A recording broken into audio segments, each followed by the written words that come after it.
नमस्कार, आप देख रहे हैं मऊ तक और हम इस समय मौजूद हैं कंपोजिट विद्यालय खत्रीपार में। और हमारे साथ जो शख्स मौजूद हैं, मैं इनका परिचय बता दूं कि ये जिला अध्यक्ष हैं शिक्षक संघ के मऊ के डॉक्टर रामविलास भारती जी। आइए हम इनसे बात करते हैं। आपका योगदान अगर बात कर लें मऊ जिले में तो आप काफ़ी अच्छा रहा है और शिक्षा के लिए आप बहुत आगे आते हैं। तो ऐसे कौन से कार्य हैं जो शिक्षा के लिए आप लगातार कर रहे हैं? देखिए, हम लोगों ने नंबर एक की हमारा खुद का विद्यालय, मैं जहां पोस्ट हूं एक शिक्षक होने के नाते मैं समझता हूं कि आप मेरे विद्यालय को जाकर के एक बार देख सकते हैं। और एक बेहतर भौतिक परिवेश हमने दिया है।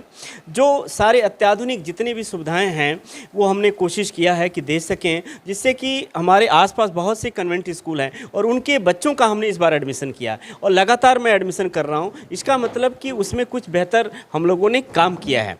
हमारा भौतिक परिवेश देखने की स्थिति में है। हम लोगों ने लाइब्रेरीज बनाई हैं और जो हमारी लाइब्रेरी है खुद भी अपने आप में रिच है। तो जो बच्चे हम बाहर भेजना चाहते हैं और जिनके माँ बाप कंडीशनें हैं कि वो आर्थिक रूप से परेशान है और नहीं भेज सकते, उनको पढ़ने के लिए भी हमने लाइब्रेरी की व्यवस्था की है, जिससे कि वो बच्चा पढ़ सकता है। उसके फॉर्म भरने तक की व्यवस्था है। हमने व्यक्तिगत रूप से भी हमने एक जगपूर्णी देवी बरखू शैक्षिक समृद्धि छात्रवृत्ति हमने शुरू किया है और आज हम 20 बच्चों को छात्रवृत्ति दे रहे हैं, जिसमें पर ईयर जो है 1200 रुपये हम उसको तब तक देंगे जब तक बच्चा पोस्ट ग्रेजुएट तक नहीं हो जाता। यानी पोस्ट ग्रेजुएशन तक उसके एडमिशन से लगाए उसकी कॉपी किताब तक का लगभग हम काम कर रहे हैं, जिससे बच्चे को उसकी पढ़ाई बीच में बाधित ना हो। लगभग हर साल 40 से 50 बच्चों का मैं पूर्णतः एडमिशन कराता हूं। और इसलिए एडमिशन कराता हूं कि जैसे 8 बच्चे पास होते हैं तो मैं कोशिश ये करता हूं कि वो पूर्णतः उनका एडमिशन 9th में करा सकें। उसका कारण ये है कि अगर 9th में एडमिशन हो जाएगा तो बहुत से ऐसे बच्चों की गार्जियंस हैं जो कहते हैं अब तो रहने दीजिए बिटिया, अब नहीं पढ़ पाएगी, हमारी आर्थिक स्थिति नहीं है। तो मुझे लगता है कि उनको पूर्णतः मैं जाके एडमिशन कराता हूं, जिससे उसकी 10 तक की परीक्षा कंफर्म हो जाती है कि होनी है। पुनः 11 में एक बार कोशिश करते हैं तो 12 तक की हो जाती है। इस तरीके से एक प्लान में हम लोग हैं कि जितने भी साक्षरता हम बेहतर कर सकते हैं इस देश का, और ये राष्ट्रीय काम है। उसका कारण ये है कि हम नौकरी करते हैं और नौकरी जो हमें मिलती है वो समाज की वजह से मिलती है। तो हम पे बैक टू सोसाइटी, हमने समाज से लिया तो नौकरी के रूप में अपने आप को, लेकिन हमने दिया क्या? तो ये जो छोटे छोटे सोशल वर्क हैं जिसकी वजह से हम समाज का भी उद्धार कर सकते हैं, अपना उद्धार कर सकते हैं। और जब ऐसा सोचेंगे तो एक बेहतर एटमॉस्फेयर इस देश में बनेगा और हम एक बेहतर बंधुत्व रूपी समाज जो भारत की हम परिकल्पना कर रहे हैं हम कर सकते हैं। सरकारी स्कूल का जब नाम आता है तो दिमाग में पहले क्लिक हो जाता है कि बच्चों को तो यहाँ भेजना नहीं है, क्योंकि शिक्षा स्तर की बात कर लें तो सरकारी ऐसे कॉलेजों में अक्सर गिरते हुए देखा गया है। तो उन परिवारों के लिए, उन लोगों के लिए क्या कहना चाहेंगे और क्या मैसेज देना चाहेंगे जिनके दिमाग में ये बात फिट हो चुकी है कि नहीं, पढ़ाई तो बस कॉन्वेंट में और प्राइवेट स्कूलों में होती है, सरकारी में तो बस खाना पूर्ति होती है? ये इस तरीके की धारणा जो लोगों की है कि सरकारी विद्यालयों में पढ़ाई नहीं होती, पूर्णतः गलत है मेरे हिसाब से, क्योंकि हम लोग स्वयं उसकी उदाहरण हैं और ऐसे उदाहरण पूरे प्रदेश में आप देखने को मिल सकता है। ये एक तरह से उनके स्टेटस का मामला है। मुझे लगता है कि जो गार्जियंस हैं ये उनकी भ्रम है, उनका अंदर की ये विकृतियां हैं जो समझते हैं कि कन्वेंट स्कूलों के बच्चे बहुत अच्छे होते हैं और परिषद के नहीं होते। मैं समझता हूं कि आज की स्थिति में बेसिक परिषद में कहीं भी इस तरीके की नहीं है जो हम किसी से कम है। मैंने बोला कि मैं चूँकि प्राइवेट से तुलना नहीं करना चाहता, लेकिन आज की स्थिति में बेसिक जो हमारी जो सरकारी विद्यालय हैं उसके टॉप के एजुकेशन हमारी चल रही है। नंबर एक जो हमारे यहाँ जाते हैं वो सारे ट्रेंड टीचर होते हैं। हमने क्वालिफ़िकेशन हम लेते हैं, ट्रेनिंग करते हैं और उसके बाद हम इस फील्ड में आते हैं। मुझे आश्चर्य होता है इस समाज से भी कि चूँकि मैं भी उसी समाज का एक पार्ट हूँ कि सब कुछ हम प्राइवेट में करने की कोशिश करते हैं, बच्चों को भेज रहे हैं, सब कुछ करते हैं, पर उन्हें नौकरी चाहिए सरकारी।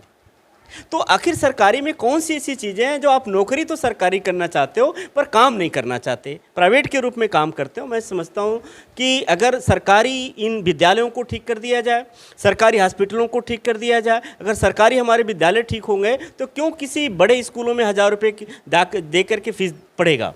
एक चीज़। दूसरी चीज़ कि अगर हम रोडवेज को मान लीजिए हमने ठीक कर दिया, परिवहन को ठीक कर लिया, तो अलग से बड़ी बड़ी कारें हमें खरीदने की नौबत पड़ेगी क्या?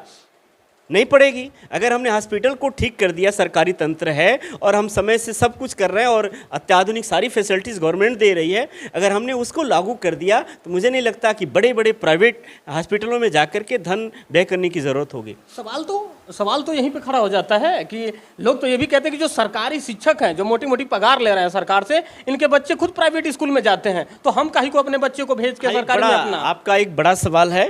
निश्चित रूप से हमारे जितने शिक्षक हैं इनको चाहिए कि हम पहले अपने बच्चों को इन सरकारी स्कूलों में ज़रूर प्रवेश दिलवाएं और उन्हें पढ़ाएं। ये ज़रूर अविश्वास का एक बड़ा कारण है। मैं आपके इस चैनल के माध्यम से भी हमारे शिक्षकों को ये ज़रूर कहना चाहूँगा कि ये अविश्वास अगर पैदा हो रहा है तो हम अपने बच्चों को कम से कम अपने विद्यालय में ज़रूर पढ़ाएं, सरकारी विद्यालयों को ही प्राथमिकता दें, जिससे कि एक बेहतर एक मैसेज जाए लोगों में कि नहीं, शिक्षक भी पढ़ाते हैं। मेरे यहाँ खुद का उदाहरण है, हम 2-3 नाम ऐसे बता सकते हैं, 4 नाम, जो बच्चे जो गार्जियंस टीचर हैं ऑलरेडी और उनके बच्चे हमारे यहाँ पढ़ रहे हैं। तो ये हमारी उपलब्धि भी कह सकते हैं। और गार्जियन की जो मानसिकता है कि नहीं अच्छी पढ़ाई होती है, वो खुद समझ रहा है कि परिषद में अब ऐसा नहीं है। तो नंबर 1 कि गवर्नमेंट का स्कूल ही बेहतर है, क्योंकि हर चीज़ गवर्नमेंट की अपनी है, गवर्नमेंट के लिए सारा हम प्रयास करते हैं। इसलिए सरकारी तंत्रों को मजबूत करना ही देश को मजबूत करना है। आपको नहीं लगता कि एजुकेशन जिस तरह से बिजनेस में कन्वर्ट कर दिया गया है, इसको कैसे देखते हैं आप पिछले कई सालों से? देखिए, बिजनेस का मतलब सिर्फ लाभ कमाने के रूप में है, लेकिन यहाँ हम जन कल्याण की बात करेंगे। भारत का संविधान लोक कल्याणकारी राज्य की बात करता है, और लोक कल्याणकारी का मतलब होता है कि आम जन का हित का ध्यान रखना। हम सिर्फ लाभ के लिए काम नहीं करते, और अगर एजुकेशन में ये बिजनेस का शब्द आ गया तो निश्चित रूप से ये दुर्भाग्यपूर्ण है, और ये देश हित में, राष्ट्र हित में कतई ठीक नहीं है। बहुत ऐसे मैसेज वायरल हो रहे हैं, बहुत ऐसी चीज़ें अब निकल के आ रही हैं कि जितने भी सरकारी संस्थान हैं, चाहे शिक्षा की पहले सबसे बात कर लें, ये प्राइवेटीकरण हो जाना है। आपको क्या लगता है कि कुछ ऐसा वर्ग नहीं है जो संघर्ष करता रह जाएगा और एजुकेशन से दूर हो जाएगा? देखिए, जो अंतर है समाज का हमेशा बना रहेगा, इसमें दो राय नहीं है। लेकिन हमें क्या करना है, जो हम लोग पढ़े लिखे लोग हैं और जो जिम्मेदार लोग हैं, हमारी ड्यूटी है कि उस जो अंतर, उस गैपिंग को कम करना है, और ज़्यादा से ज़्यादा हम एक दूसरे के आसपास ले जाने की कोशिश करें कि जो समाज में ज़्यादा अंतर है वो कम से कम हो जाए, नंबर 1।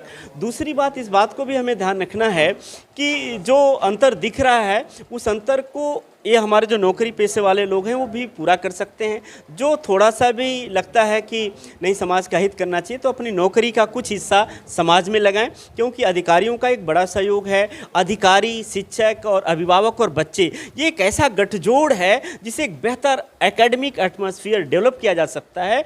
बिना अधिकारी के, बिना शिक्षक के, बिना बच्चों के और अभिभावकों के मिले जुले हम कोई भी बेहतर प्रयास नहीं कर सकते। तो इसलिए इन सब की भूमिका है कि सम्मिलित रूप से मिलकर के एक शैक्षणिक वातावरण बनाएं, और इस तरीके के जो लाभ की बात करने वाला हो, जो लोकहित की बात न करता हो, तो लाभ की बात करने वाला निश्चित रूप से इस देश के लिए खतरा है। हमें लोकहित की बात करनी होगी, तभी एक बेहतर समाज का निर्माण कर सकते हैं।